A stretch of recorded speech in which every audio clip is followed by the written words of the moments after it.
Picture this: a medieval bridge, standing strong for centuries, its weathered stones whispering secrets of a time long past. But look closer, and something feels off. The arches curve in the wrong direction. The supports seem to defy gravity. At first glance, it might appear like a simple engineering blunder, a mistake lost to history. Yet this is no ordinary bridge.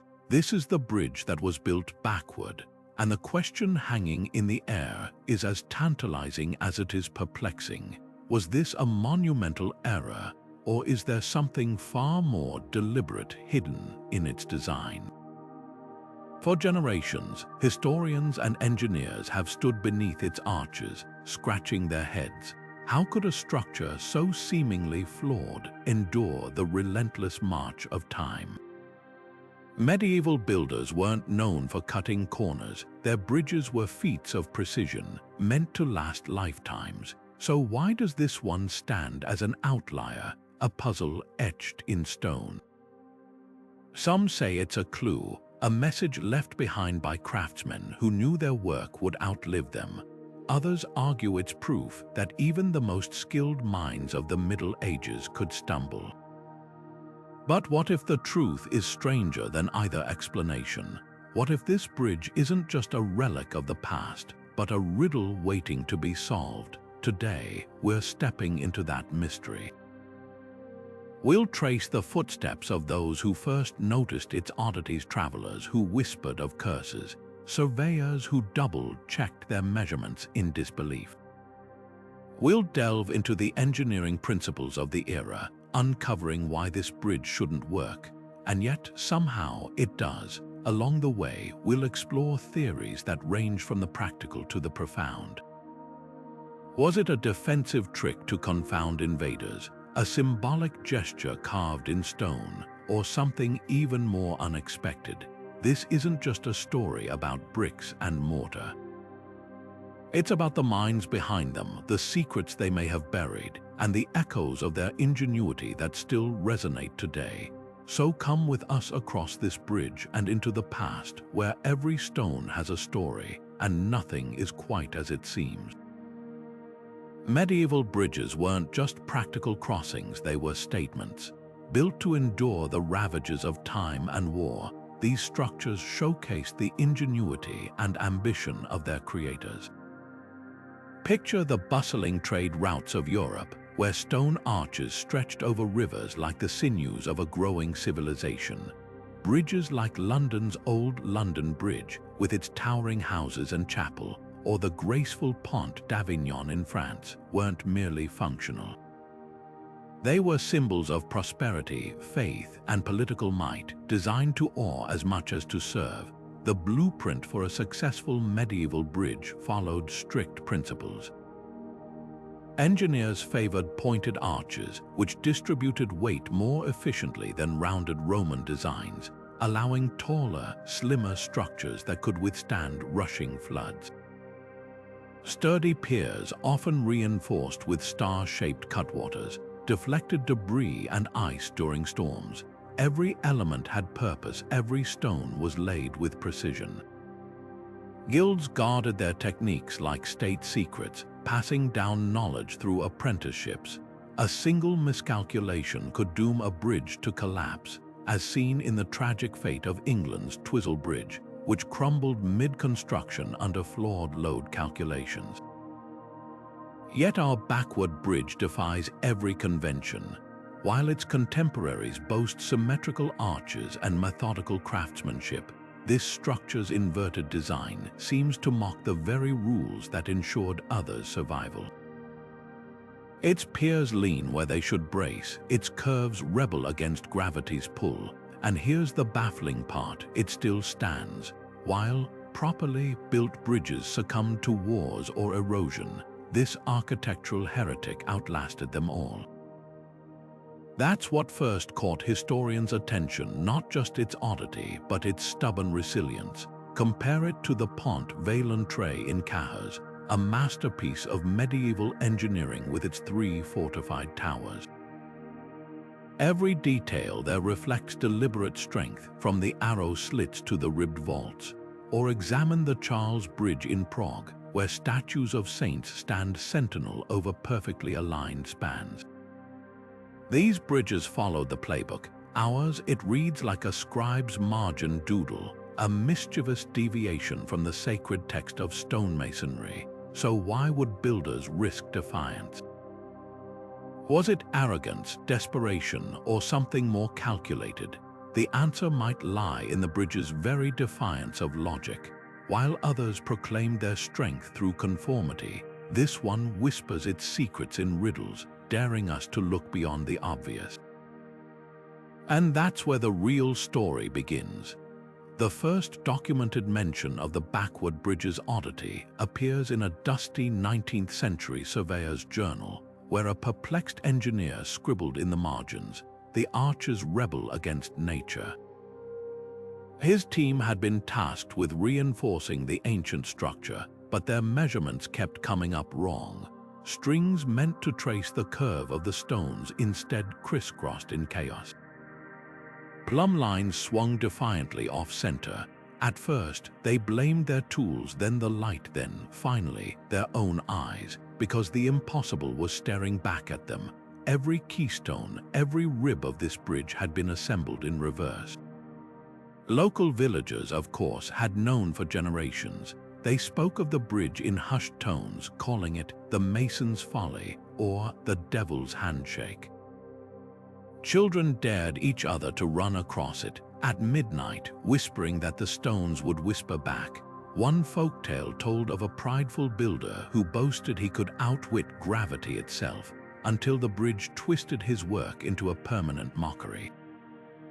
Another claimed the arches were inverted to trap evil spirits, their reflections in the water forming cages of light, but historians dismissed these as superstitions. Until they noticed something chilling. In a 12th century monastic ledger, buried between records of grain shipments and candle purchases, was a single line, "Paid to the masons for the south span by the Lord's special design." That phrase, special design, set off a cascade of questions. Was this a polite way to document an error, or proof of intentional rebellion? Early theorists split into warring camps. Some pointed to the bridge's remote location, arguing it was a training ground for apprentices, a safe place to make catastrophic mistakes. Others uncovered records of a feud between the bridge's patron and the local guild, suggesting the backward arches were an act of petty sabotage, like a baker sneaking salt into a rival's bread. But the most tantalizing clue came from an unexpected source, the bridge's own stones. When a storm in 2008 dislodged a chunk of mortar, restorers found crude carvings hidden beneath, not the usual mason's marks, but a series of interlocking spirals, their curves mirroring the flawed arches above. To a casual observer, they might look like idle doodles. To an expert in medieval symbology, they resembled the labyrinthine patterns found in alchemical manuscripts, where geometry held hidden meaning. Suddenly, the backward design seemed less like a mistake and more like a signature or a cipher. Now the real mystery took shape, because if the bridge's defiance of physics wasn't an accident, what was it trying to say? Medieval bridge builders worked with the precision of watchmakers, their entire craft built on centuries of hard-won knowledge.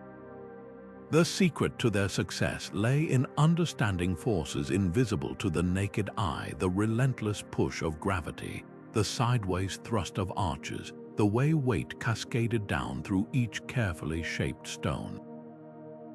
Their signature technique, the ribbed vault, acted like the skeleton of a bridge, channeling pressure outward to massive piers that anchored the structure against river currents and winter ice.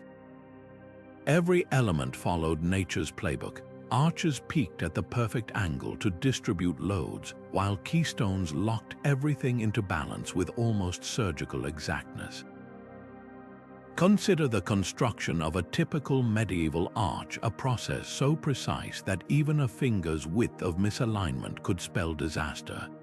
Builders first erected wooden scaffolds called centering, shaped to the exact curve of the future arch.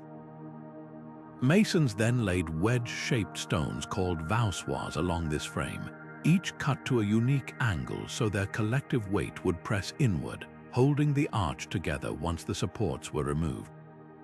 The final piece, the keystone, was tapped into place at the summit like the last puzzle piece in a self-supporting dance of physics. Get it right, and the arch could stand for a millennium.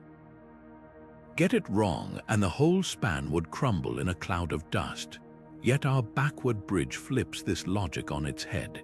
Its voussoirs appear to lean the wrong way, as if assembled by someone who ignored the rulebook entirely.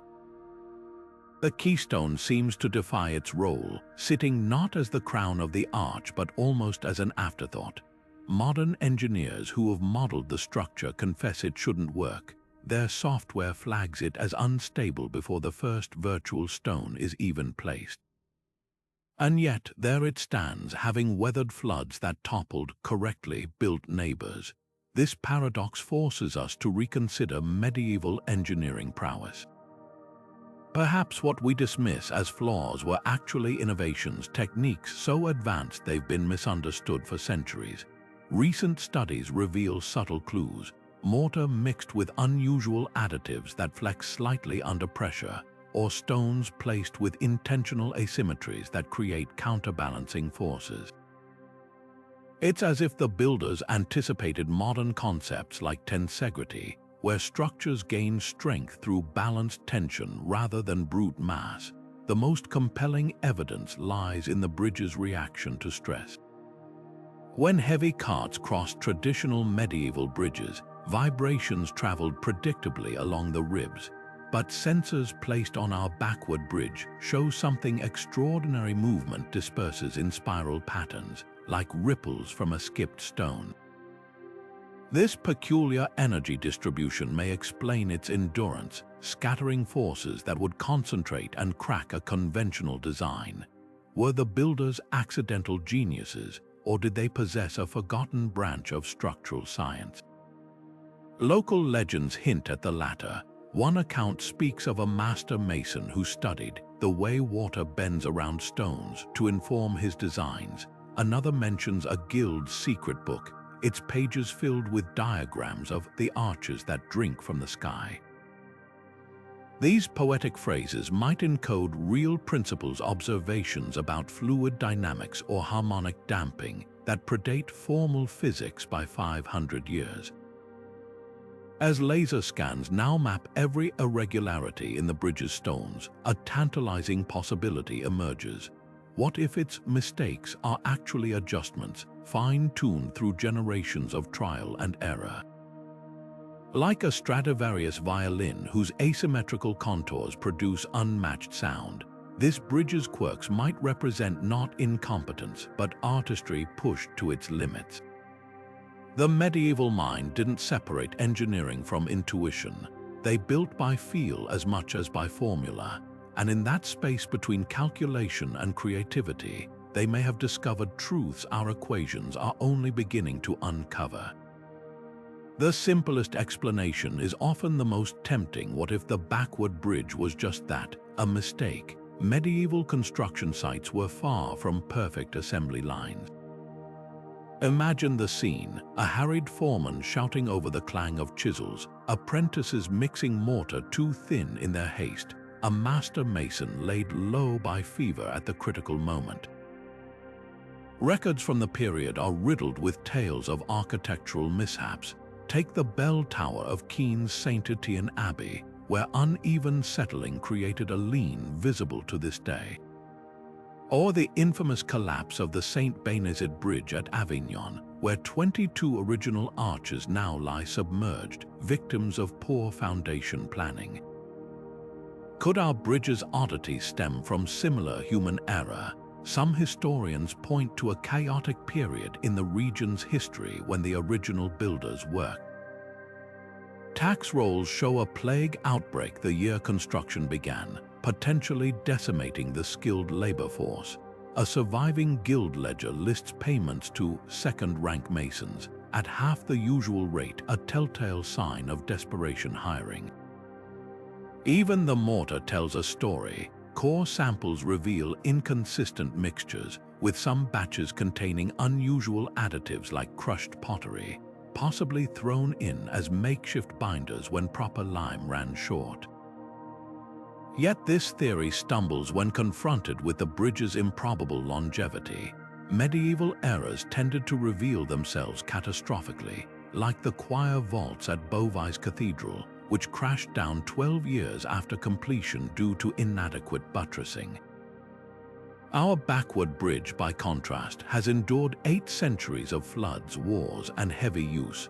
Modern engineers note something curious. While its reversed arches look precarious, they actually create an unexpected stability. The wrong angles cause forces to cancel each other out, like a drunkard stumbling yet never quite falling. This paradox raises deeper questions. Could the builders have stumbled onto brilliance by accident? There's precedent in architectural history. The Leaning Tower of Pisa's tilt, initially a foundation failure, ironically makes it more resistant to earthquakes. Or consider the mistaken asymmetries in some Gothic cathedrals that actually improve acoustics. Perhaps our bridge's survival isn't despite its flaws, but because of them.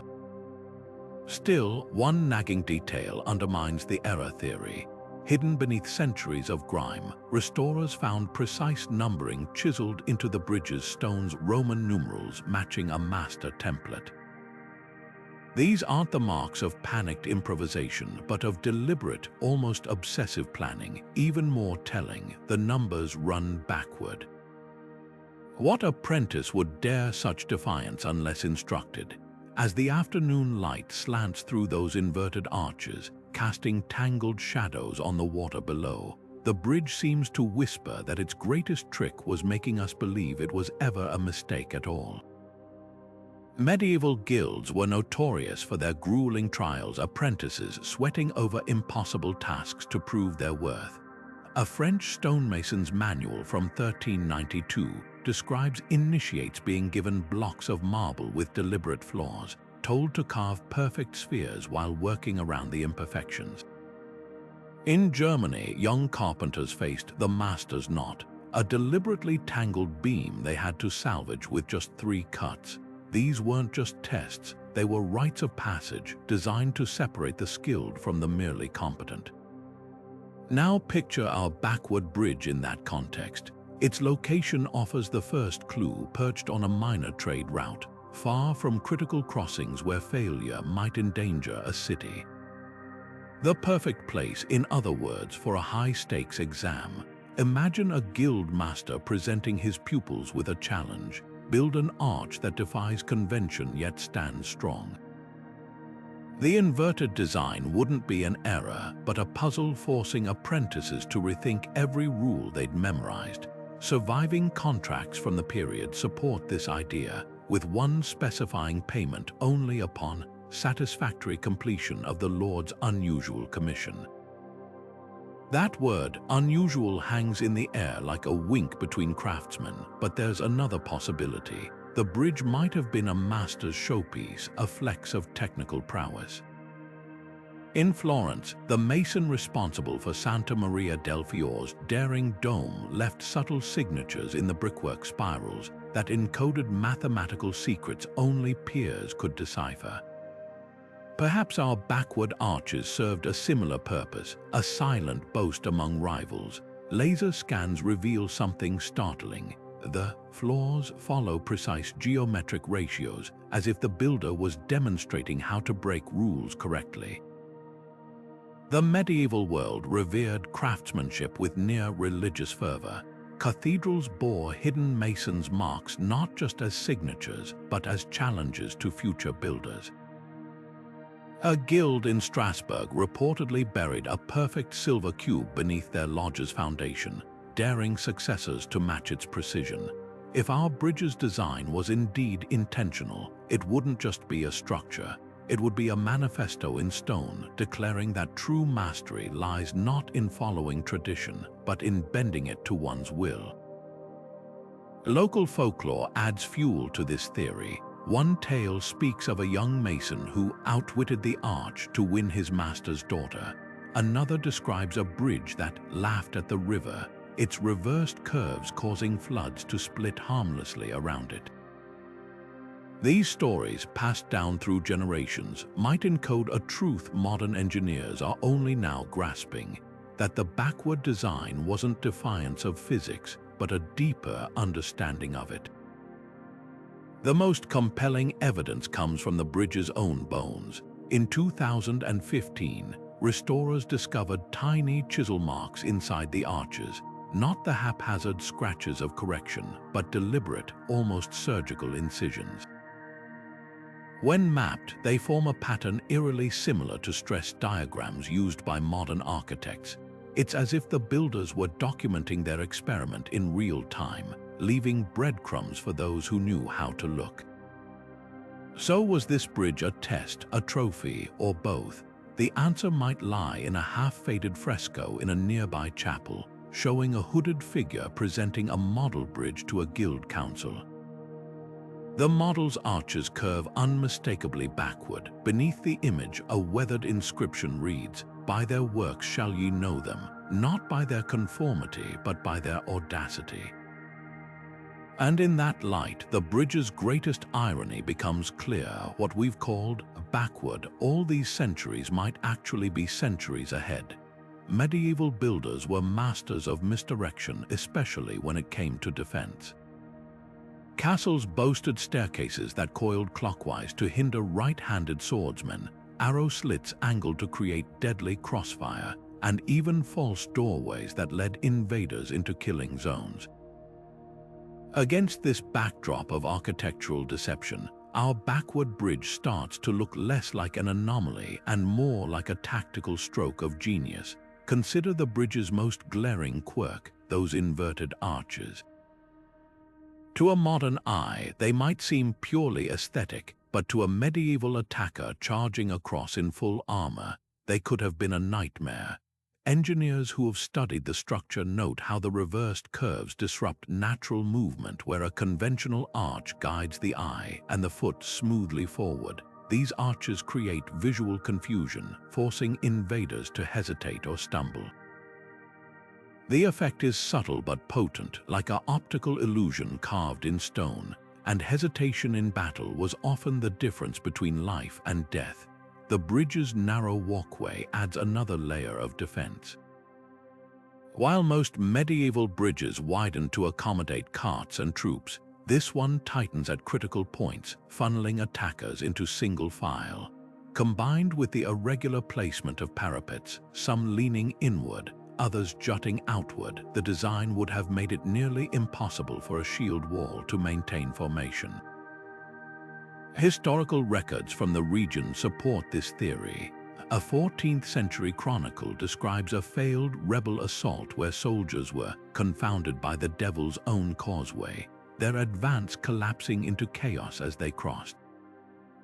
But the most compelling evidence lies beneath the surface. Recent ground-penetrating radar revealed something astonishing. The bridge's piers are laced with hollow chambers, their entrances concealed by the very stonework that seems backward. These cavities, too small for storage, match descriptions of murder holes found in castle gates, where defenders could rain down projectiles or boiling pitch. Even the bridge's apparent weaknesses start to make sense. Sections that appear structurally unsound are actually cantilevered to allow quick demolition, a last resort tactic to sever pursuit. Compare this to other defensive bridges across Europe. The fortified Pont Valentre in Cahors featured 3 massive towers bristling with arrow loops, while London Bridge famously had a drawbridge and portcullis. But our bridge's genius was in its subtlety. It didn't announce its defenses with towering gates, but hid them in plain sight, disguised as mistakes. Yet there's a tantalizing contradiction. The bridge's location doesn't align with major invasion routes. and local lords of the era were better known for trade than warfare. This has led some scholars to propose an even more audacious idea, that the defensive features weren't meant for physical combat but psychological warfare. Medieval rulers understood the power of awe. A bridge that defied logic might have been calculated to unnerve travelers, signaling that crossing into these lands meant entering a place where even the stones played by different rules. A faded tapestry in a nearby monastery lends credence to this theory. It depicts a delegation of foreign merchants kneeling before the bridge, their faces etched with unease. The Latin caption reads, "And they feared to pass, for the archers mocked heaven itself." Whether the bridge ever saw battle is lost to time, but its true weapon may have always been the stories it inspired, whispers of a place where reality bent, and only the worthy could cross unharmed. In the medieval mind, stone was never just stone. It was a canvas for the divine. Every arch, every carving whispered of higher truths, and our backward bridge might be speaking loudest of all. The inversion of its arches could mirror a profound spiritual paradox. That true strength lies in humility, a theme echoing through biblical teachings like Christ's declaration that the last shall be first. This wasn't mere poetry to medieval builders, it was geometry made gospel. Across Europe, churches deliberately incorporated imperfect elements to honor this ideal. Crooked pillars in German cathedrals symbolized human frailty, while uneven cloister walks in Spanish monasteries reminded monks of life's winding path to grace. Local clues deepen the mystery. The bridge's patron saint, according to a fragmentary ledger found in a nearby abbey, was Saint Thomas, the doubter who needed to touch Christ's wounds to believe.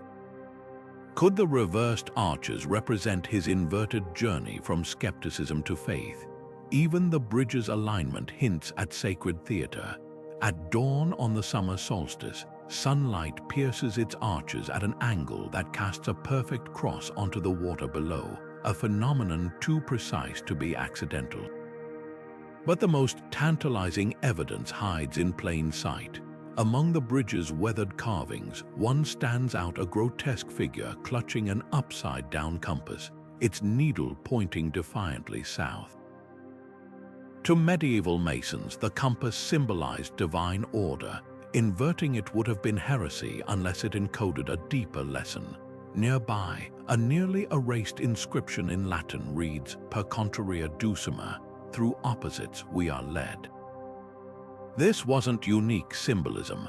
The 12th century mystic Hildegard of Bingen wrote of God's backward miracles, where weakness became strength and folly outwitted wisdom. Chartres Cathedral's labyrinth forces pilgrims to walk away from the center before reaching it, a physical metaphor for spiritual paradox. Our bridge's design may belong to this tradition, turning engineering into theology, where every wrong line was a sermon in stone. Perhaps the greatest proof lies in what isn't there. While most medieval bridges bore statues of saints or benefactors, this one is conspicuously bare except for that single enigmatic figure with its inverted tool. In a world where architecture was propaganda, this absence speaks volumes. The bridge's very defiance of norms might have been its message, that true devotion transcends earthly rules, and sometimes to reach heaven you must first build backward. Every stone of the backward bridge seems to whisper a different story, depending on who's listening. The oldest villagers still warn children not to linger too long beneath its arches at dusk, when the shadows play tricks and the wind carries voices from the past. One persistent tale speaks of a mason who bargained with a river spirit. His flawless arches would stand forever, but only if he built them upside down. When he broke his oath by boasting of his work, the spirit twisted his masterpiece into its current form. Another version claims the bridge was cursed by a scorned apprentice who carved forbidden symbols into the keystone as revenge for his master's cruelty.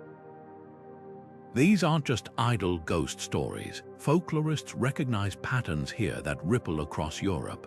Near Prague, the Charles Bridge supposedly owes its strength to eggs mixed into the mortar, a recipe whispered by a witch. In Cornwall, the Devil's Bridge legend tells of an old woman who tricked Satan into building the span himself, only to lose his claim when she threw bread to lure her dog across first. Our backward bridges tales fit neatly into this tradition, where supernatural explanations fill gaps in human understanding. But what's striking is how often these myths preserve kernels of truth. Take the disgraced architect motif. Records from a nearby monastery mention a master builder excommunicated in 1324 for unholy geometries. Could this be the origin of the cursed craftsman legend? Even the devilish bargains might encode real events. Medieval contracts sometimes included unusual clauses, like the bridge at Orvieto, where builders were paid extra for novel designs. A deal with the devil could easily be a garbled memory of a risky financial agreement. The most tantalizing clue lies in a ballad sung by local shepherds for generations. Its lyrics describe the bridge that drinks the moon, its arches catching celestial light in ways that blind the faithless. Astronomers recently discovered that on certain nights, the bridge's inverted curves frame the moon's reflection perfectly, creating an optical illusion of a second, upside-down bridge in the water. This phenomenon matches descriptions in medieval alchemical texts where double bridges symbolize transformation. Yet for all their poetry, these stories might be distractions. The same villagers who speak of curses also recount a more mundane detail: that the bridge's original plans were stolen by a rival guild. This nugget of gossip aligns with historical tensions between masons' lodges, who routinely sabotaged each other's work. The truth could be hiding in plain sight, not a supernatural curse but a very human feud, dressed up over centuries as something more mysterious. Compare this to the folklore surrounding Germany's Teufelsbrück, where similar tales of demonic pacts obscure a simpler truth. The bridge's improbable location was actually the result of a surveying error. Or consider the Welsh legend of Pontarfinac, where the devil's involvement overshadows the real engineering triumph of stacking 3 bridges atop one another as the valley deepened. So do these stories lead us closer to the backward bridge's secret, or further away? The answer might lie in their sheer persistence. Across 600 years, through plagues and wars, the tales survived, not because they're true, but because they're necessary. Some truths are too fragile for parchment, too dangerous for ledgers, but whisper them as ghost stories and they'll outlast empires. The bridge's greatest trick wasn't fooling physics. It was convincing generations to keep its secrets alive in the space between fact and folklore. Centuries after its construction, the backward bridge finally met its most rigorous critics, not historians with parchment, but engineers with lasers. In 2014, a team from the University of Cambridge descended on the structure armed with ground-penetrating radar and 3D LiDAR scanners, instruments precise enough to detect a hairline crack in a cathedral wall. What they uncovered would rewrite the bridge's story entirely. The first shock came from the stress tests. Conventional wisdom said inverted arches should collapse under their own weight, yet sensors showed the bridge distributing load with almost eerie efficiency. Forces that should have concentrated at the keystone instead spiraled outward along the ribs, dissipating like ripples in a pond. Computer models struggled to replicate the phenomenon until one engineer noticed something peculiar. The voussoirs weren't uniform blocks, as in most medieval bridges, but subtly asymmetrical, their angles varying by fractions of a degree. These imperfections acted like microscopic shock absorbers, redirecting stress in ways that prefigured modern seismic retrofitting techniques by 800 years. Then there was the mortar.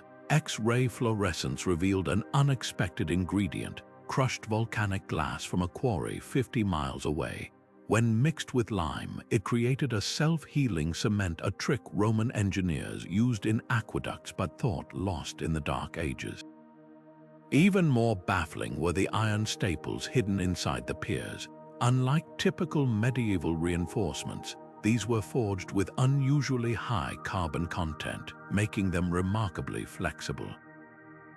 Carbon dating placed them precisely in the bridge's construction era, proving they weren't later additions, but the real revelation came from the laser scans. The bridge's famous backward curve wasn't a continuous arc, but a series of microfacets, 32 precisely angled segments forming a polygon. This geometric sleight of hand achieved what a simple curve couldn't. It allowed the structure to breathe, expanding and contracting with temperature changes that would crack rigid arches. Modern architects use similar principles in skyscrapers, calling it articulated load bearing. The medieval builders had no such term, but their intuition grasped the physics. Perhaps most humbling was how the bridge responded to modern interference. When engineers inserted steel supports during restoration, the structure actually became less stable, its medieval flex compromised by industrial rigidity. It was as if the builders had anticipated future tinkering, designing a system that worked only when left to its original logic. The team's final report read like an archaeological thriller. We expected to document an anomaly. Instead, we found a masterclass in structural engineering that challenges our timeline of technological progress.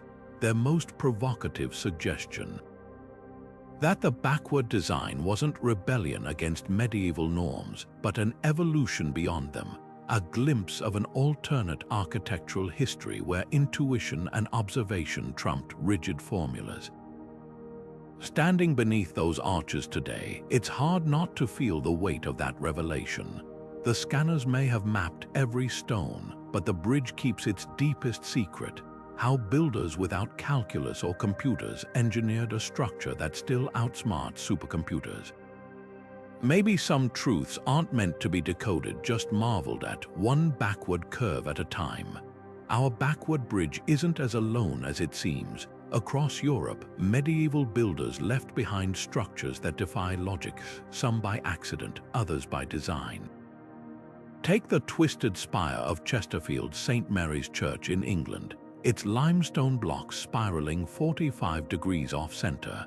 For centuries, locals blamed a vengeful wind or a drunken mason. But modern surveys reveal the truth. The spire's timber frame warped during construction, and rather than dismantle it, the builders leaned into the error, adjusting each subsequent stone to create a deliberate helix. Like our bridge, what began as a flaw became a signature. Then there's the case of Italy's Torre Garicenda in Bologna, a 12th century tower that leans more steeply than its famous neighbor, the Torre degli Asinelli. While the latter's tilt was unintentional, Garicenda's builders seem to have amplified its slant as construction progressed. Contemporary chronicles describe how they compensated by shaving stones at oblique angles, creating a tower that appears to sway even when standing still. Was this structural bravado, or did it serve a purpose? Some scholars now believe the exaggerated lean helped stabilize the tower against Bologna's frequent earthquakes, a medieval precursor to Taipei 101's tuned mass damper. But the most striking parallel lies in France's Château de Coucy. Its immense donjon once boasted a labyrinthine foundation, with staircases that doubled back on themselves and corridors leading to dead ends. At first glance, it seemed like chaotic design until archaeologists realized the confusing layout forced invaders into predictable paths where defenders could ambush them. This wasn't poor planning, it was psychological warfare in stone. Now compare these examples to our bridge. Like Chesterfield's spire, its mistakes might have been embraced as features. Like Garicenda's tower, its defiance of norms could conceal advanced engineering. and like Cauchy's labyrinth, its apparent chaos may hide methodical intent. The common thread: medieval builders didn't just follow rules, they played with them, testing boundaries in ways we're only beginning to understand. Yet our bridge stands apart in one crucial way. While other anomalous structures were grand monument towers proclaiming a lord's power, castles guarding strategic passes, this bridge served a quiet stretch of river. Its audacity wasn't for show. That humility might be the biggest clue of all. When builders experimented on cathedrals, they risked divine wrath, but a small bridge. That was a playground for ideas too radical for the spotlight. The deeper we dig, the more these oddities start to resemble a hidden curriculum, a shadow tradition of medieval engineering where the best lessons were written in deliberate mistakes. Perhaps our bridge wasn't an outlier, but part of a secret dialogue among masons, their knowledge encrypted in stone rather than parchment. After all, the surest way to preserve a dangerous idea is to make it look like an accident. Medieval stonemasons didn't just build bridges, they built empires of knowledge, guarded like crown jewels. To understand the backward bridge's secrets, we must step into the shadowed halls of the guilds, where geometry was gospel and every chisel stroke held meaning. These weren't just labor unions, they were intellectual fraternities, their techniques encrypted in symbolism and ritual. A mason's mark scratched into stone might look like a simple signature to us, but to initiates, it could encode everything from the quarry source to the mortar mix. The bridge's hidden carvings, those spirals and inverted symbols, suddenly take on new significance when viewed through this lens. Recently uncovered guild manuscripts from Bavaria describe the arch that walks backward as a test for master candidates, requiring them to calculate load distributions without standard templates. Another fragment, found tucked inside a 14th century psalter, depicts a nearly identical spiral pattern with the caption, "As above, so below let the unworthy see only error." This wasn't just architectural training, it was a cryptographic gauntlet. Consider the bridge's most baffling feature: stones numbered in reverse sequence. Guild rolls from the period reveal that advanced initiates underwent the trial of opposites, where they had to reconstruct models from mirrored diagrams. Surviving these tests granted access to the guild's innermost circles and its most coveted secrets, like the formula for self-healing mortar or the art of counterweighted vaulting. Could the backward bridge be a three-dimensional exam paper left standing for centuries? The symbols chiseled into its foundation stones deepen the mystery. Among the typical masons, marks, compasses, squares, and letters restorers found something rarer: a vesica piscis overlapping an inverted triangle. In guild iconography, this combination symbolized hidden harmony, representing the belief that stability could emerge from apparent contradiction. We see echoes of this philosophy in the bridge's very structure, where defiance of conventional physics creates unexpected strength. Perhaps most telling are the guild's own safeguards against espionage. Contracts from the period mandated death penalties for members who revealed construction secrets. A mason working on the bridge might have faced an impossible choice: document his techniques accurately and risk execution, or encode them so only fellow initiates could decipher the truth. This could explain why the bridge's errors follow precise geometric ratios. They weren't mistakes at all, but a survival strategy in stone. Compare this to other guild masterpieces across Europe.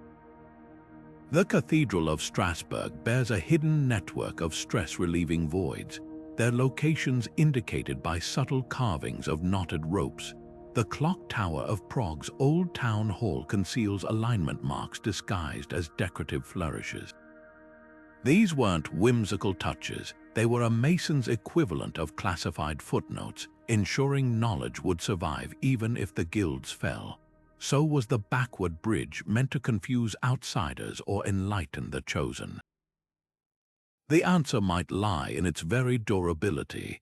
Guilds thrived on paradox. Their power came from sharing knowledge widely enough to sustain great projects, yet keeping it secret enough to maintain monopoly. What better way to balance these demands than a public structure that literally embodied their craft's duality? To travelers, it was just an oddity; to apprentices, a lesson. And to masters, perhaps the ultimate inside joke, a bridge that stood not despite its contradictions, but because of them, whispering across centuries that true understanding belongs only to those willing to see the world upside down.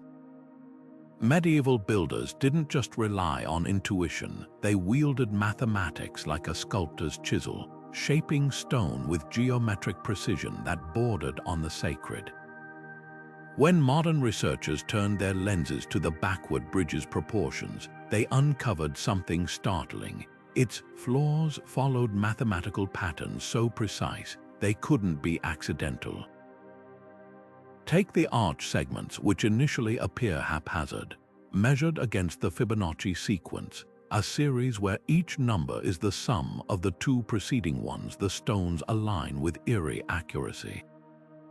The spacing between voussoirs mirrors the sequence's ratios 1, 1, 2, 3, 5, creating a rhythm found in everything from sunflower seeds to ocean waves.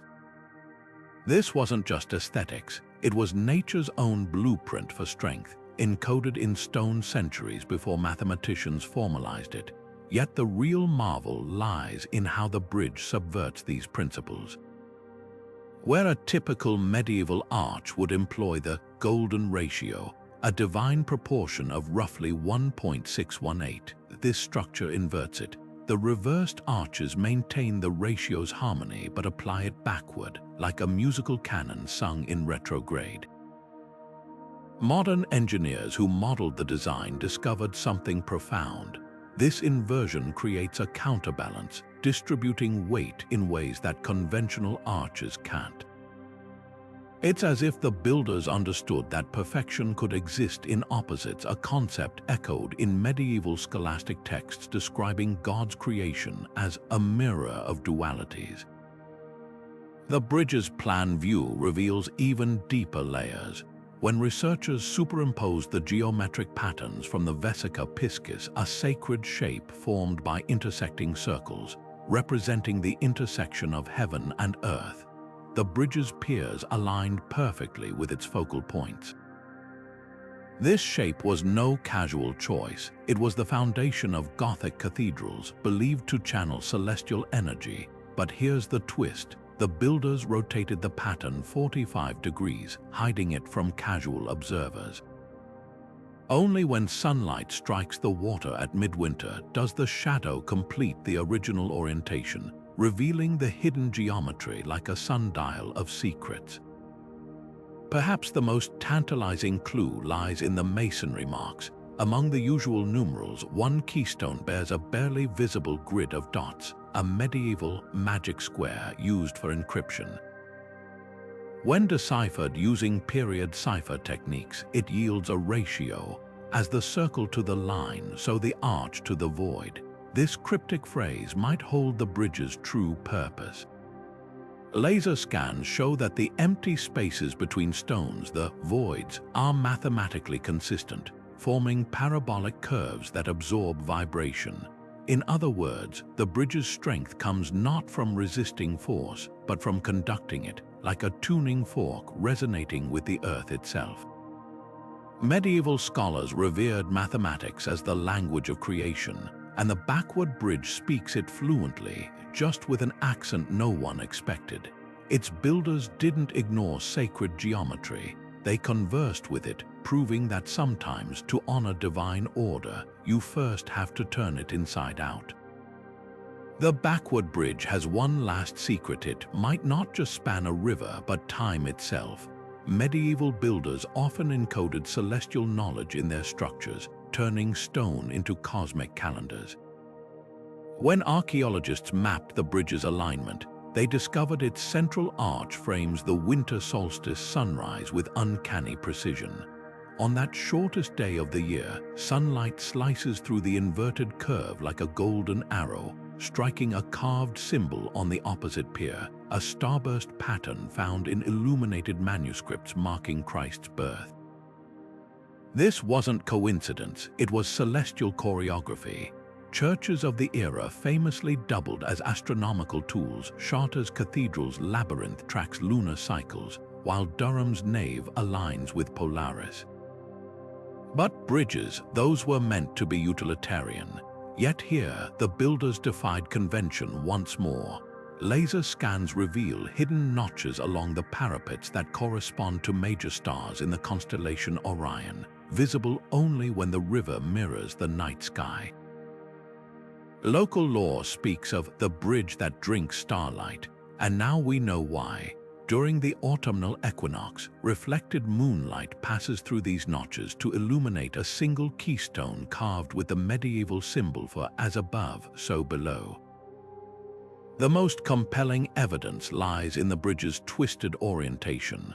While most medieval bridges align perpendicular to river currents for stability, this one angles 23.5 degrees off true north, the exact tilt of Earth's axis. This seemingly reckless choice takes on new meaning when you stand beneath its arches during the summer solstice dusk. The setting sun casts the bridge's shadow across the water in a perfect double helix, a shape echoing both DNA and the serpentine motifs in alchemical texts. Perhaps the builders were doing more than marking seasons. A recently translated monk's diary references the bridge as the compass of heaven, where initiates would spend nights charting planetary movements against its stones. Modern astronomers confirm the pier's frame Venus's 8-year cycle, a pattern crucial to medieval Easter calculations. Even the backward arches make sense in this light. Their curves mirror the enigma, the figure 8 path the sun traces in the sky over a year. What seemed like architectural rebellion may actually be a star map in disguise. The bridge doesn't just connect two riverbanks, it links Earth to cosmos, turning travelers into unwitting astronomers with every step. And in that silent dialogue between stone and sky, we catch the faintest whisper of medieval minds who saw no divide between engineering and the infinite. Behind every great medieval structure stood a patron with motives as layered as the stonework itself. The backward bridge's mystery deepens when we ask who bankrolled its construction and why they'd risk their reputation on such a radical design. Fragmented ledgers point to an unlikely sponsor, Count Aldrich of Montclair, a minor nobleman whose name appears in chronicles as the builder who thought in mirrors. Unlike kings who commissioned cathedrals to flaunt power or bishops seeking spiritual legacies, Aldrich was an outlier. His surviving correspondence reveals a man obsessed with what he called the beauty of contraries, funding projects that inverted norms, a chapel with windows facing underground, a dovecote shaped like an inverted cone. But his most telling quirk, a lifelong rivalry with his neighbor, the powerful Duke of Lorraine. While the Duke erected conventional fortified bridges to control trade routes, Aldrich's backward bridge stood just upstream, its arches deliberately angled to cast reflections that, during certain tides, appeared to unbuild the Duke's downstream spans in the water below.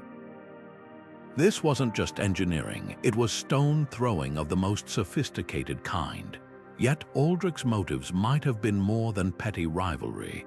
Recent excavations at his estate uncovered a private chapel with frescoes depicting biblical scenes reversed, David holding Goliath's sword, the Virgin Mary mirrored left to right. Historians now believe he belonged to a clandestine sect that worshipped divine paradox, viewing spiritual truth as existing beyond conventional binaries. For such a patron, a bridge that defied physics wasn't rebellion, it was devotion. The smoking gun lies in his other commissions, While most nobles stamped their coats of arms on projects, Aldrich insisted on hidden signatures. His bridges bore carvings of owls with backward-facing heads.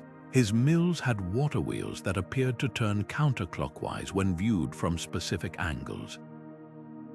The backward bridge was no anomaly. It was the crescendo of a lifetime's obsession with subverting expectations. But here's the twist: Aldrich died before seeing his bridge completed.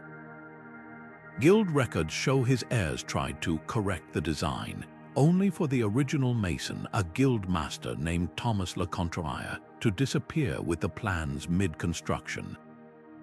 The bridge we see today might be a compromise between a patron's vision and his successor's fear of scandal. That tension echoes in every inverted arch, a battle between conformity and genius frozen in stone. The backward bridge's stones whisper secrets in mineral tongues, secrets that begin with where they were born. While most medieval builders relied on local quarries to cut costs, this bridge's granite tells a different story. Geochemical analysis reveals its blocks came from two distinct sources: the rugged hills 40 miles upstream where stone was plentiful, and a volcanic outcrop near the Rhine, a week's journey by ox cart. Importing such heavy cargo wasn't just expensive, it was borderline irrational, unless those specific rocks served a purpose beyond mere bulk. The answer lies in their crystalline structure. The local granite is dense and unyielding, perfect for piers, but the volcanic stone, it's riddled with microscopic pores, making it lighter and oddly flexible. When layered alternately, these stones create a dynamic tension, like muscle and tendon in a human arm, rigid where needed, supple where stress accumulates. Then there's the mortar, a concoction that's baffled modern chemists. Standard medieval mortar mixed lime, sand, and water, but samples from the bridge contain crushed terracotta, and here's the shock: ground animal bones. At first, researchers assumed this was filler from a desperate builder. Then they noticed the pattern. Bones appear only in joints bearing the most strain. X-rays reveal why. The calcium phosphate in bones reacts with lime to form a cement tougher than either material alone, a crude precursor to modern fiber-reinforced concrete. Even more startling, the ratio of pig to cow bones shifts systematically from the base upward, mirroring load distribution calculations we'd consider cutting edge today. But the real enigma hides in the metal. Most medieval bridges used iron cramps to anchor stones, if they used metal at all. This bridge's piers, however, conceal thin bronze strips between certain layers, a metal far too precious to waste on invisible reinforcement. Until you see them in action. During seasonal floods, thermal imaging shows these strips heating up slightly, expanding just enough to compress the mortar gaps tighter. It's a self-sealing mechanism, one that explains how the bridge shrugs off freeze-thaw cycles that shatter modern concrete. Perhaps the most haunting clue comes from the quarry marks. On standard projects, masons labeled stones with simple directional glyphs.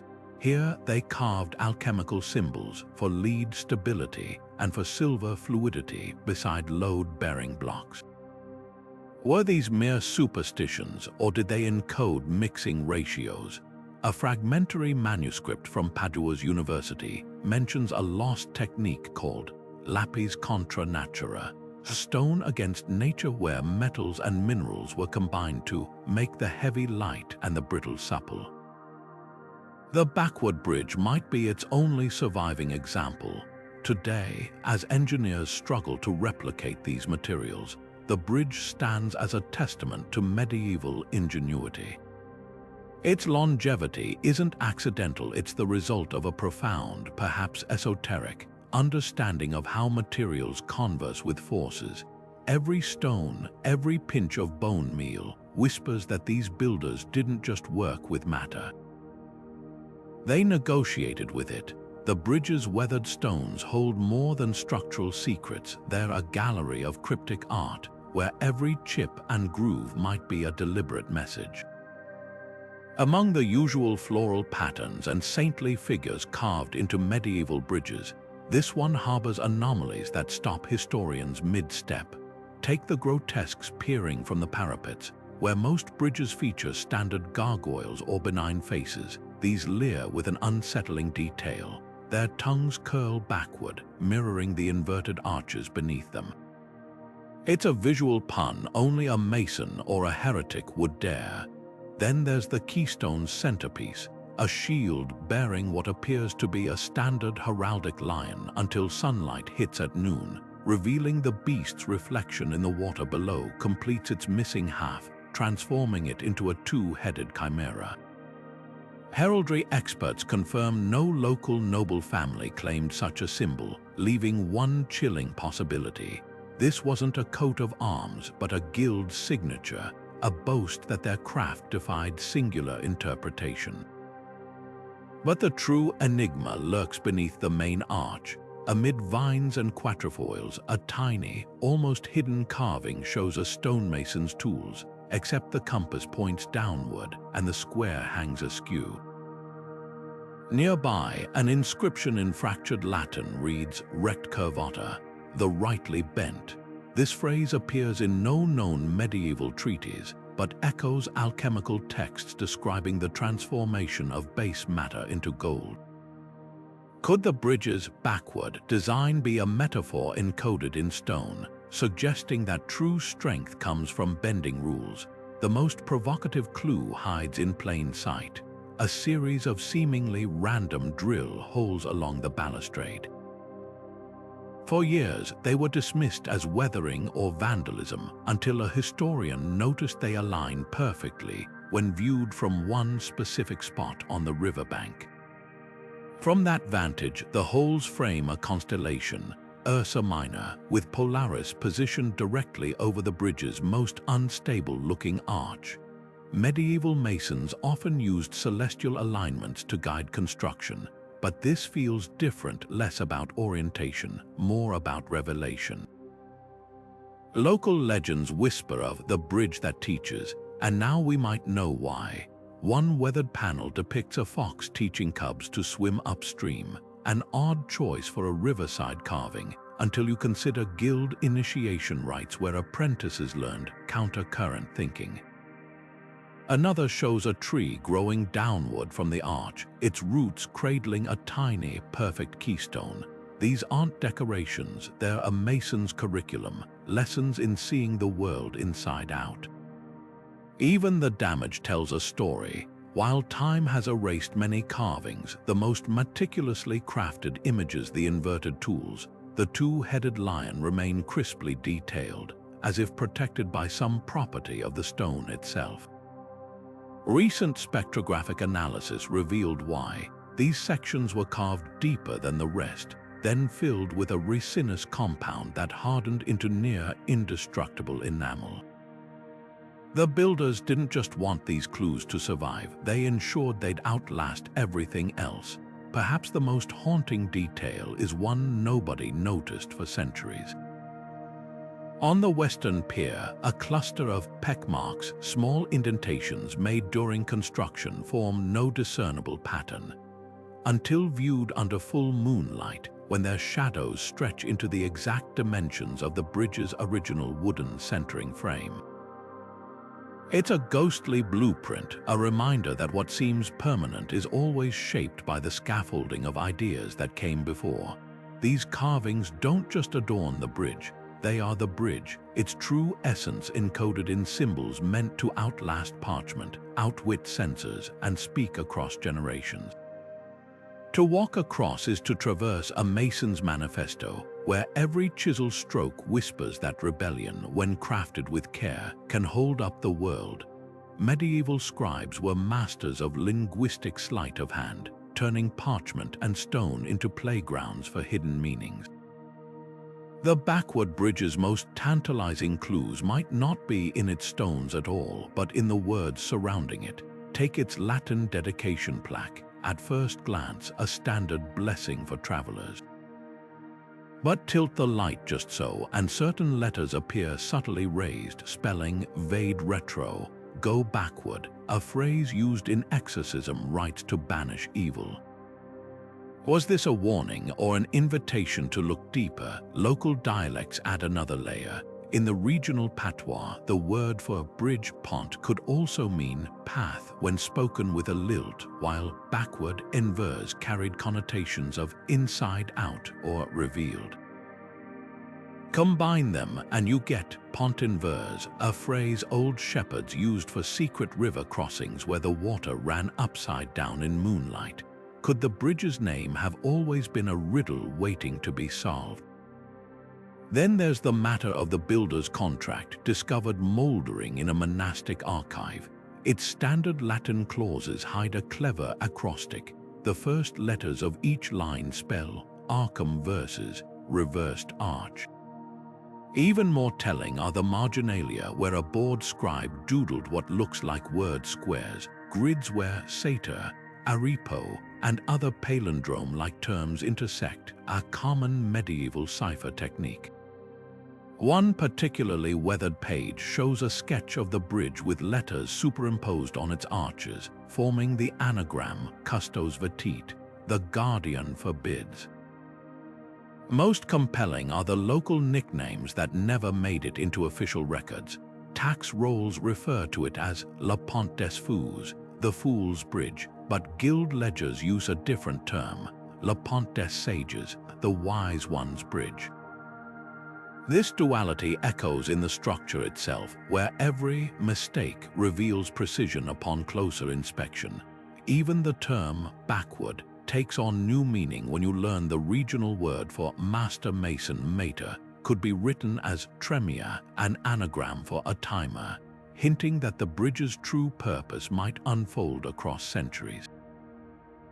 Perhaps the final clue lies in something everyone overlooked: the sound of the bridge itself. When wind rushes through its inverted arches at certain velocities, harmonics researchers detected a recurring three-note sequence matching the Gregorian chant, "Respond me high, answer me." Coincidence, or the ultimate hidden message, vibrating through stone for 800 years, waiting for someone to listen? Among the dusty ledgers and crumbling parchments of medieval record keepers, one fragile document stands apart, a builder's journal from 1326, its vellum pages stained with ink and what might be wine. The handwriting is hurried, as if the scribe feared interruption, but one phrase leaps out again and again. As per the hidden arrangement, it's nestled between mundane notes about mortar mixes and stone deliveries, a ghost of secrecy in an otherwise practical log. The same hand sketches an inverted arch in the margin, labeled not with technical terms but with a single cryptic word, speculum mirror. Then there's the contract. Preserved in the archives of a now-defunct guild, this yellowed parchment bears the official seal of Count Aldrich, but its language twists like the bridge's arches. Where typical agreements specified precise dimensions, this one states only that the masons shall build, according to the geometries shown to them in confidence. Payment terms include bonuses for unorthodox solutions, and a curious clause forbids any alteration to the design, once the first keystone is set in the presence of the seven. Who were the seven witnesses, guild elders? The journal offers no answers, only a later entry describing a midnight meeting where the compass was turned and all swore upon the square and its shadow. Official records from the period tell a different story entirely. The town council's ledger lists the bridge as a customary river crossing of sound construction, with no mention of inverted arches or secret pacts. Tax assessments describe it as ordinary in all respects, despite its glaring peculiarities. This discrepancy raises chilling questions. Was the bridge's true nature deliberately scrubbed from public record? A draft letter from the Count to his steward, never sent but tucked between journal pages, hints at why. Let the vulgar see only what they expect. The truth is for those who know where to look. The most tantalizing clue comes from a set of workshop sketches, their edges nibbled by mice. At first glance, they show standard bridge templates until you notice faint underdrawings revealed by multispectral imaging. Beneath the surface lines, another design emerges, arches curving like question marks, piers staggered in Fibonacci spirals. These aren't corrections, they're layers of intent, like a palimpsest of ideas. One sheet bears a smudged notation, third method per the Venetian. Which Venetian? A clue surfaces in the guild's expulsion records, an entry from 1327 listing one Thomas of Venice, exiled for teaching contrary geometries. Was he the bridge's ghost architect? But the real smoking gun is hidden in plain sight. Buried in an inventory of church vestments, between listings for altar cloths and censers, sits a single anomalous entry. One iron box containing the master's reckonings on the backward work. The box has never been found, but its description matches carvings on the bridge itself, a motif of nested squares near the keystone, too precise to be decorative. Modern scans reveal hollow spaces behind them, their contents long since removed or crumbled to dust. These fragments form a mosaic of deliberate secrecy. The builders weren't just constructing a bridge, they were encrypting knowledge in plain sight, trusting that future generations would recognize the patterns. Their notes whisper across centuries, not with answers but with a challenge, to question whether backward was ever backward at all, or simply a different way of seeing. After centuries of speculation, it's time to separate medieval fact from folklore fiction. Let's revisit the theories surrounding the backward bridge with fresh eyes and sharper tools. First, the idea that this was a simple construction error crumbles under scrutiny. Modern engineers have modeled the bridge's stress points using finite element analysis, revealing something startling. Its flaws align too precisely with load-bearing sweet spots to be accidental. If this were a mistake, it would be like a toddler accidentally composing a symphony statistically implausible. Even the mortar samples tell a tale of intent. The additives found in the joints, volcanic glass and bone ash, were mixed in consistent ratios across the span, not haphazardly as you'd expect from panicked builders. Then there's the defensive strategy theory. While it's tempting to imagine invaders stumbling over inverted arches, the bridge's location undermines this idea. Military historians note it stood far from major battle routes, and its choke points would have hindered local farmers more than armored troops. Archaeological surveys found no evidence of fortifications, no arrow loops, no murder holes, just those enigmatic hollow chambers recently discovered. Their purpose, more likely drainage or acoustic resonance than defense, a conclusion supported by the absence of battle damage in the stonework. The Guild's secret test hypothesis fares better but still hits a snag.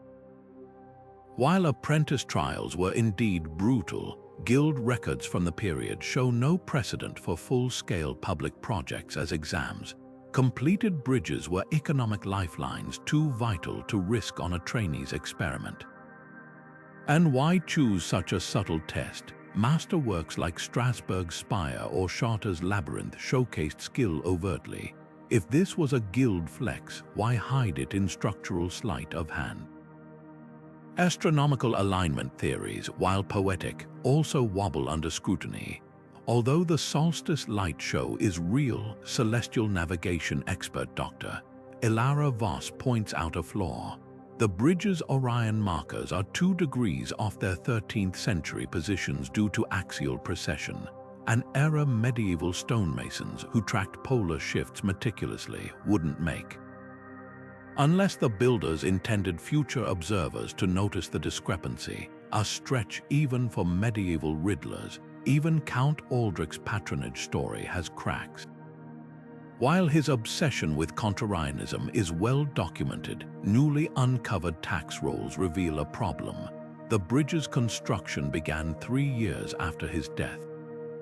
Unless his ghost supervised the masons, the eccentric nobleman theory collapses like a poorly centered arch. But here's where the mystery deepens. Each debunked theory leaves behind a kernel of truth. The defensive hollows may not have held boiling oil, but their resonance amplifies specific frequencies, including the Gregorian chant harmonics detected in the wind. The guild may not have used the bridge as an exam, but its carvings match symbols from initiation rites. And while Aldrich didn't live to see construction, his personal mason Thomas LeContrier disappeared from records halfway through the project, leaving behind a half-carved grotesque with the Count's distinctive owl motif. What emerges isn't a clean answer, but a clearer question. If the bridge wasn't a mistake, a test, or a monument, what was it? The only certainty is that its builders wanted us to keep asking.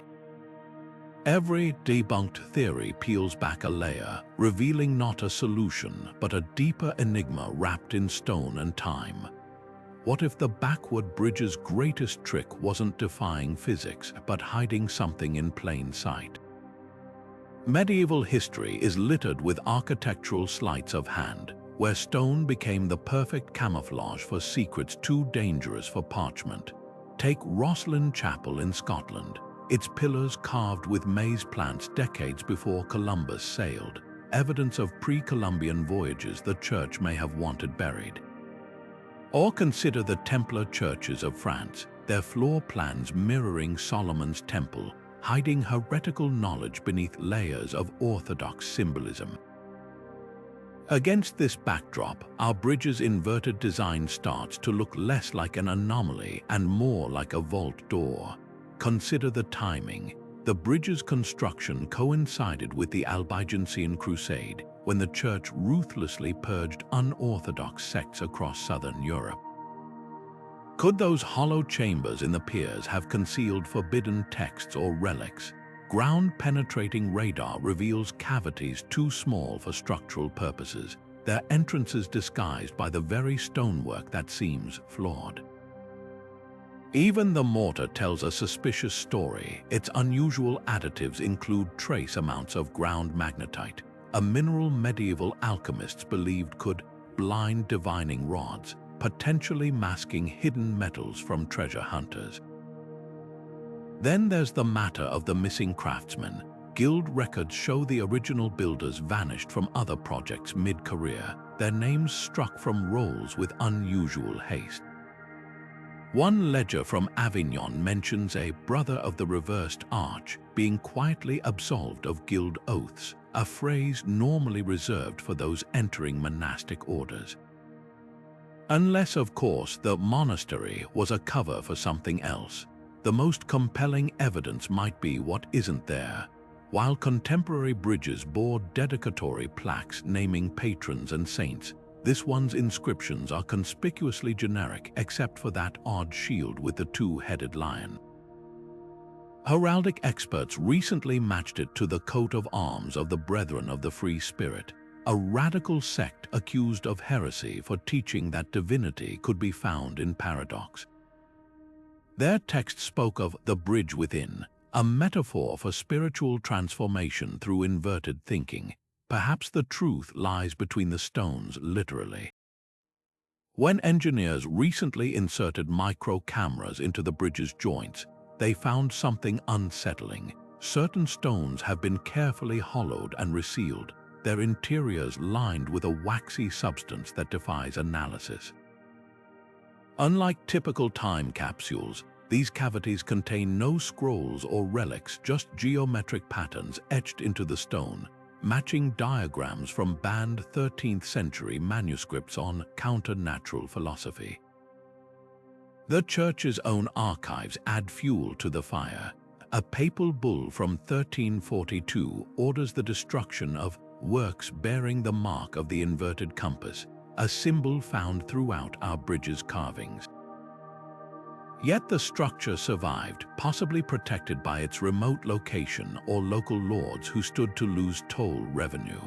The real cover-up may not have been in the building. but in the collective pretending not to see what was obvious all along. So was the backward bridge a heretical sermon in stone, a treasure map for initiates, or simply a medieval inside joke that got out of hand? The answer might be staring us in the face sometimes. The best way to hide something is to make it look like a mistake. After all, who searches for brilliance in what appears to be broken? The backward bridge's survival through 8 centuries wasn't just a testament to medieval ingenuity. It was also a stroke of luck that later generations didn't fix it into oblivion. Restoration efforts over the years have been a double-edged sword, sometimes preserving the structure while quietly erasing its most telling quirks. The first major intervention came in 1789, when a team of Enlightenment-era engineers, convinced the arches were botched, attempted to correct the keystones. Parish records note their frustration when the adjusted stones cracked within weeks, forcing them to revert to the original layout, a humbling lesson in medieval wisdom. Then came the Victorian era with its obsession for neatening history's rough edges. A watercolor from 1862 shows scaffolding obscuring the bridge's western span, where workers replaced irregular parapets with uniform Gothic Revival copies. But the real casualty was the carvings. Masons smoothed away the enigmatic drill holes and grooved patterns, dismissing them as weathering. Only a keen-eyed antiquarian noticed the loss, scribbling in his diary, "They have made the bridge ordinary and in doing so robbed it of its voice." The 20th century brought more sensitive techniques, but also new dangers. Black and white photos from a 1934 restoration reveal the moment workers discovered the hollow chambers in the piers, then promptly filled them with concrete for stability. Infrared scans now show those voids weren't empty. Faint residue patterns suggest they once held organic materials, possibly parchment or wax tablets.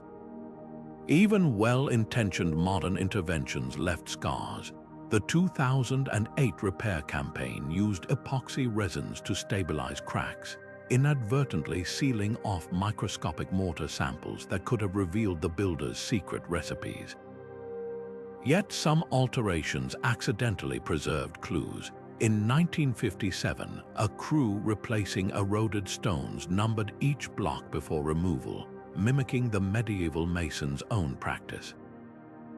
Their ledger, rediscovered in a town hall basement, proved the original builders deliberately mixed stone types in a repeating sequence: 3 dense local blocks, then 1 porous volcanic piece. This wasn't random. It created a harmonic dampening effect, like shock absorbers in a car suspension. The most revealing changes, though, are the ones that didn't happen. Archival blueprints from 1891 show a proposed symmetrical redesign that would have straightened every inverted arch. The plan was abandoned not for historical sensitivity, but because the estimated cost tripled when engineers realized the bridge's foundation was intentionally skewed, a feature that, once disturbed, would require rebuilding the entire riverbed support. That abandoned blueprint now hangs in a university engineering lab, captioned, "When wrong turns out to be ruthlessly right." Today's conservators face a dilemma. Every repair risks overwriting the bridge's original language of stone. Laser scans now guide their work, creating digital twins to test interventions virtually before touching a chisel. But even technology has limits. The recent discovery of those alchemical symbols beneath the mortar proves some secrets are only revealed when the structure chooses to shed them, often at the brink of collapse. Perhaps the bridge's greatest irony is that its survival depends on our willingness to embrace its flaws, to let the backward arches stand as they are, not as mistakes but as messages. After all, the most enduring mysteries aren't those we solve, but those we learn to preserve. Imagine watching the backward bridge rise from the riverbank not over years, but in minutes, each stone clicking into place through the magic of digital reconstruction. This isn't just animation, it's a time machine.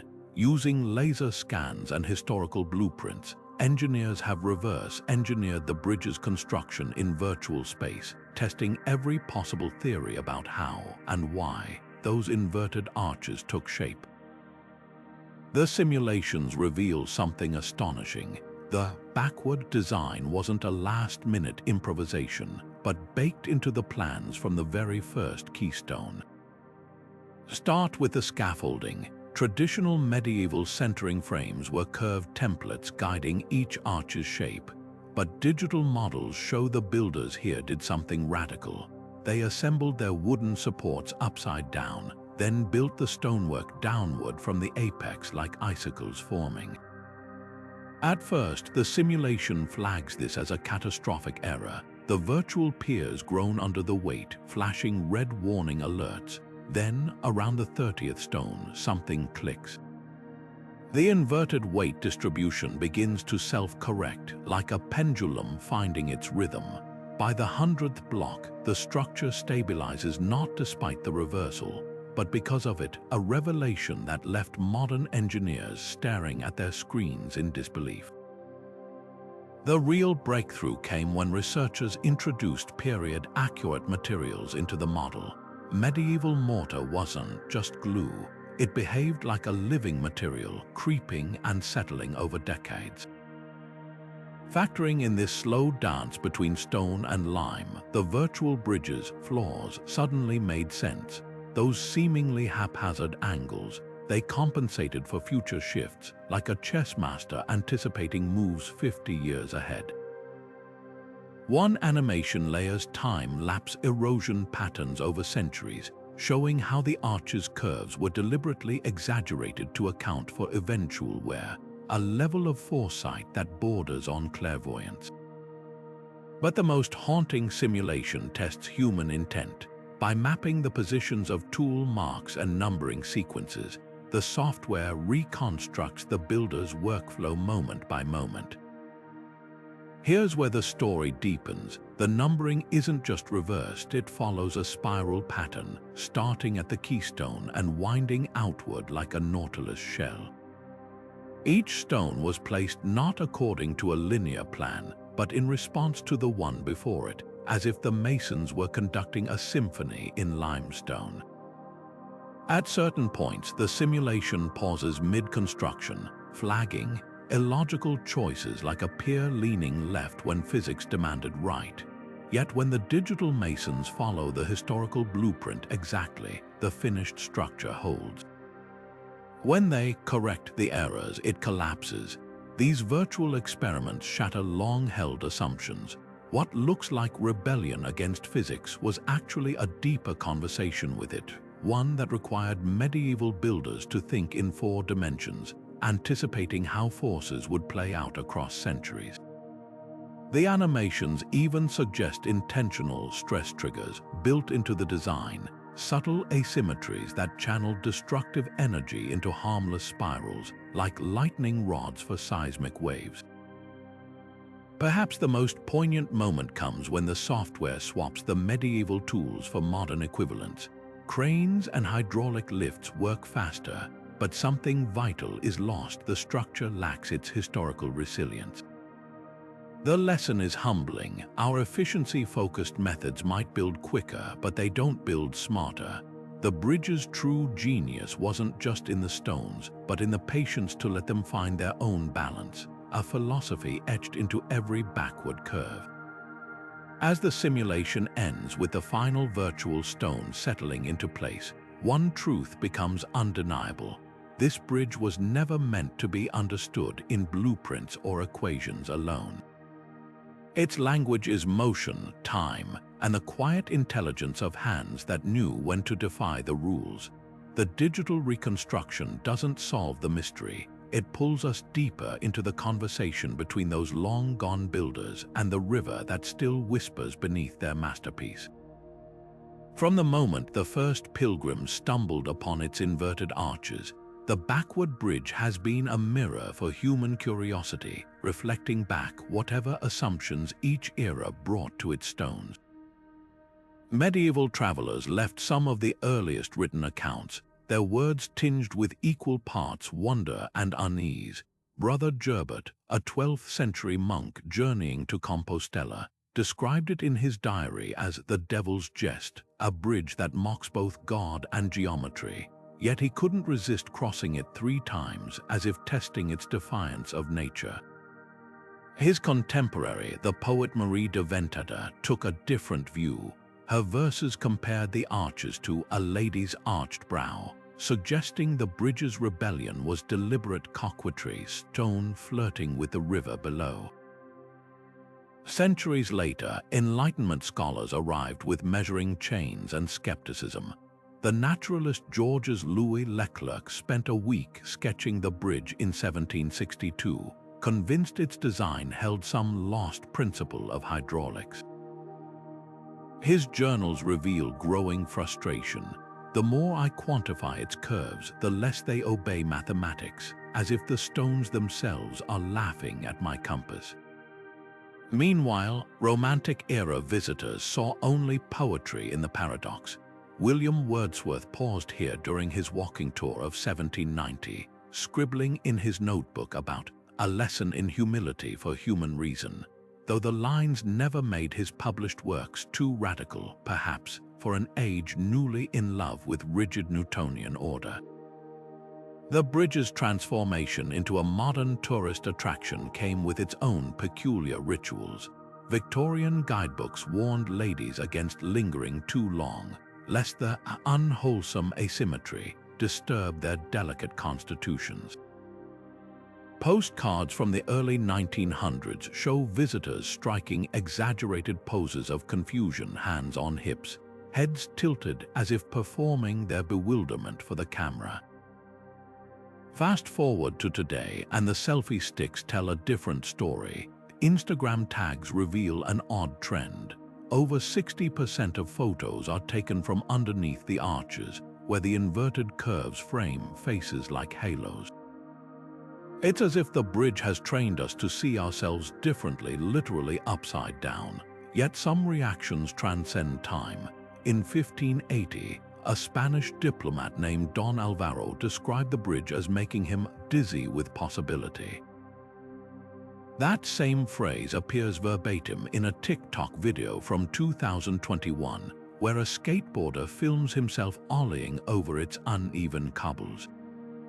The bridge's magic lies in this continuity. Whether you arrive on horseback or a tour bus, it still asks the same silent question: what do you see when the world turns upside down? The pilgrims carried relics in their pockets. We carry smartphones, but the awe, that remains unchanged. Archaeologists recently uncovered a layer of coins embedded in the mortar, offerings left by medieval travelers for safe passage. Modern visitors still drop pennies into the river below, though few realize they're echoing a 900-year-old ritual. The bridge doesn't just connect 2 riverbanks, it spans centuries of human fascination, proving that some mysteries grow richer the more we try to solve them. Every generation projects its own obsessions onto those stones, whether fearing devilry, chasing scientific glory, or curating the perfect social media backdrop. And through it all, the arches stand indifferent, content to let history keep guessing. The backward bridge doesn't just stand over a river, it stands at the crossroads of how we understand history itself. For generations, textbooks painted medieval engineering as a linear progression. Romans perfected the arch, Goths stretched it skyward, and Renaissance thinkers polished the math. But this bridge, with its defiant curves and impossible resilience, upends that tidy narrative.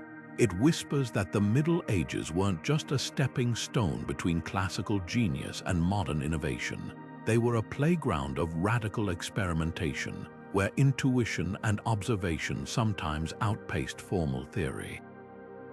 Consider the ripple effects.